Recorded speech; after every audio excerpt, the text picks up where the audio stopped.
What's going on, everybody? Welcome to Brutal Planet Comics. I'm your host, Trey the Brute Daniels, and welcome to another episode of Brutal Rant. We're gonna have ourselves some fun today.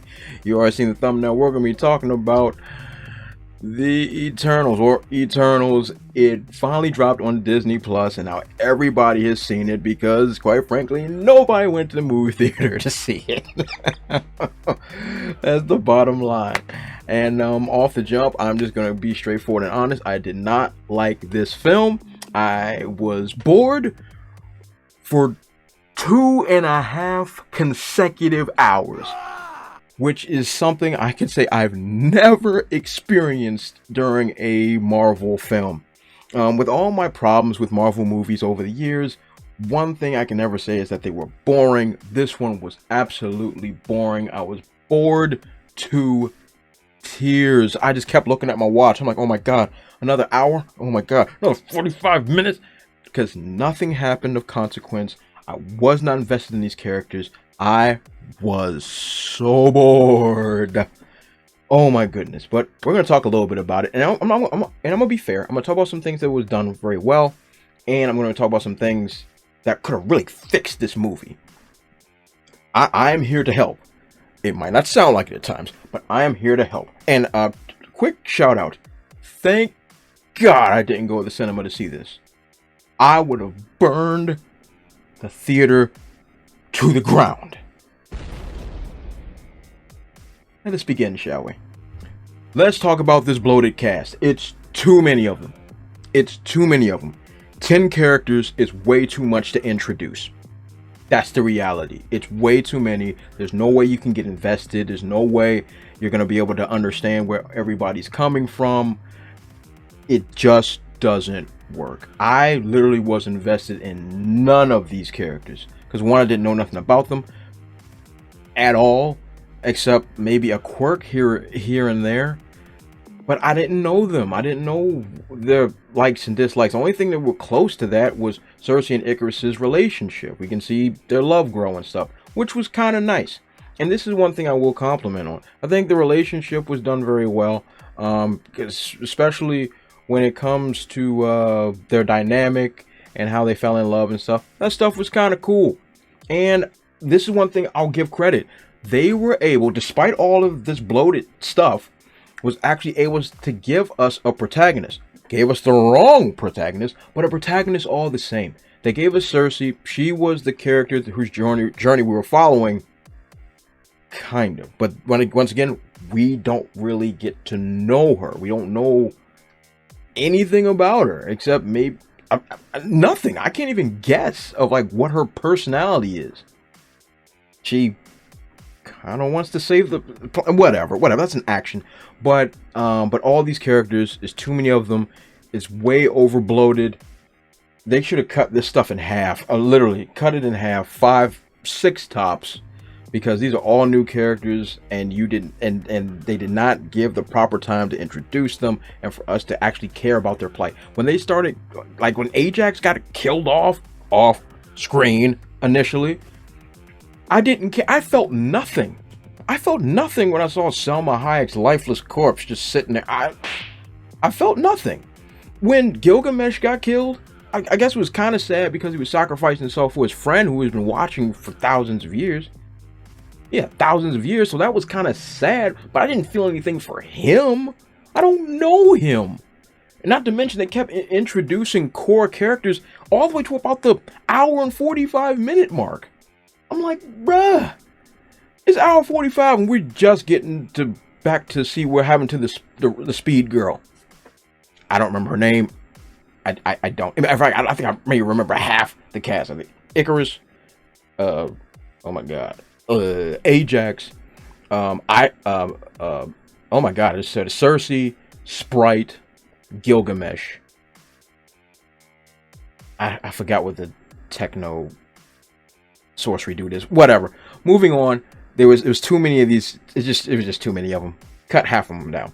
Now here we go. Here's how we could have saved this film. First and foremost, we need to change the protagonist. Plain and simple. The protagonist should have been if this thing will work.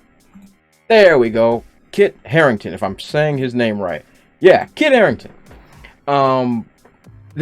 He should have been the protagonist, straight up and down, because we were introduced to him. He could have been our fish out of water character, because he was asking the right questions. Initially, when we met him in the first 10-15 minutes of the film, he was asking search like, hey, are you like Doctor Strange? Hey, how come you guys weren't there for the Thanos snap?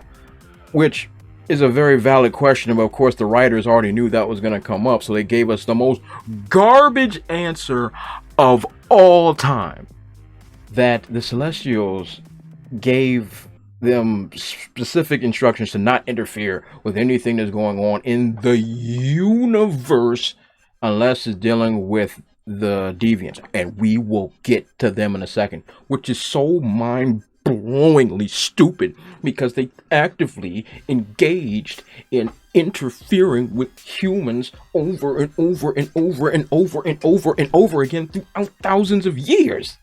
Say what? What? Save the universe, but anyway, this guy should have been the protagonist. Kit should have been the protagonist of this film. He should have been we should be following his journey. So as he learns things about the Eternals and where they came from and all the relationships they have, we as the audience would be learning along with him. Because he already have the seeds planted to be that guy we all follow and learn from. But then they abandoned it after 15 minutes, and now we're just left in the wind because everybody else knows what they're talking about, but we don't know jack. I'll give you an example. Luke Skywalker. If Luke Skywalker already understood everything about the Force, everything about the Empire and all that other great stuff, we wouldn't have learned anything. But since he was a blank slate, we can place ourselves in his position and learn as he's learning. Kit would have been that guy. Whatever. Talking about waste of space, let's talk about this Master Deviant thing. This jump pissed me off more than, well, this whole film bored me to death. Because the Deviants are only here, literally, to pop up every 30 minutes. I counted. To pop up every 30 minutes to wake up the audience. Because we are completely bored to tears, drool coming right out the mouth, until like, oh look, an action sequence. I guess I'll try to focus and. Oh, okay. Back to the raging dogs thing. But then we have this one that's a Super Saiyan one, and it's not explained why this one has these abilities. It doesn't explain why it's on this brigade to kill. I mean, I guess they want to kill the Eternals for killing his people, I guess. But where's he getting these powers? Yo, this junk was lame and ultimately inconsequential to the overall plot. Inconsequential on every level. At first, I thought it was going to pose a real threat, but then it was butchered up and diced up before it interfered with anything. Then when the fight, when they were all ganging up on Icarus, it just attacked Icarus. So I was so confused on what this dude wanted. I'm like, yo, he's about to allow the junk to. I was so confused. I was just so I was so confused with the point of these creatures were other than just a jump start to wake up the audience while we were all sitting there counting sheep. Just a waste. Oh god, what a waste. What a waste. I mean, this junk could have been the main threat, but then of course you got to have the bait and switch. Oh, one of the good guys is the bad guys. Waste of my time. This movie is not good. Look, I'm sorry for those that actually like this movie. This movie is not good. Now, there's nothing wrong with liking movies that aren't good. There's a couple movies that aren't good that I like, but they're not good. So let's talk about one of the elephants in the room. When this movie came out, a lot of moviegoers or movie fans were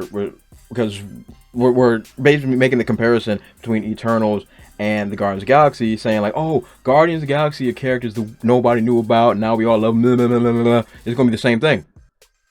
Allow me to explain why Guardians worked and why Eternals didn't. Guardians of the Galaxy, one, cut the entire cast in half. Got 5 instead of 5 instead of 10. First and foremost, now you can give some adequate screen time. We get to see Peter Quill as a child. We get to see him grow up. We get to see him become a scoundrel. We get to see him become a thief. And then we see a story arc with him trying to achieve a goal in scoundrel form. So we follow his journey. Then we look at Gamora. We see that she's the baddest Joe on the planet. But at the same time, she's trying to pull away from the evil of her father. We understand this dynamic. We have Groot and Rocket, and they have this family dynamic, and they're joined at the hip. Where one goes, the other goes. They have this symbiotic relationship, and you get to see how much they, as much as they're rough and tough, how much they really love each other. We get to get that vibe. And Drax is on a mission to get revenge for the death of his family, and so we get to see that outpour of emotion. We get to see him be absolutely insane and savage. So when they're all sent to that prison and they all figure out they have a common goal, it makes sense for them to come together so they can achieve that goal. And then, of course, the plan was to split up, but then they end up bonding as we, the audience, bonded with them. That's how you build characters that mainstream audiences don't know. What they did with the Eternals was not that. They gave us a group of people we don't know and don't care about, and now we watch their adventure that we have no investment in, and the characters we don't know or don't care about. And of course, time jumps all over the place, which of course is great. I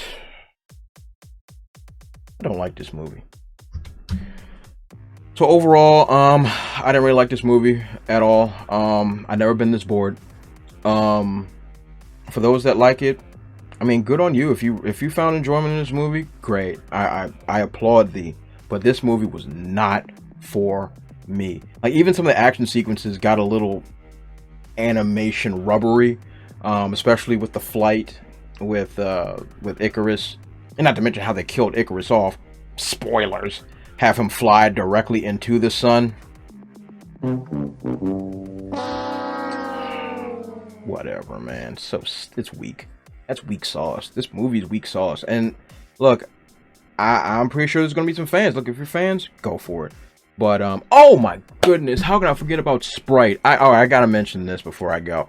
At the end of it all, they all transfer their power to Cersei so she can destroy the Celestial that's in Earth, so Earth doesn't get destroyed.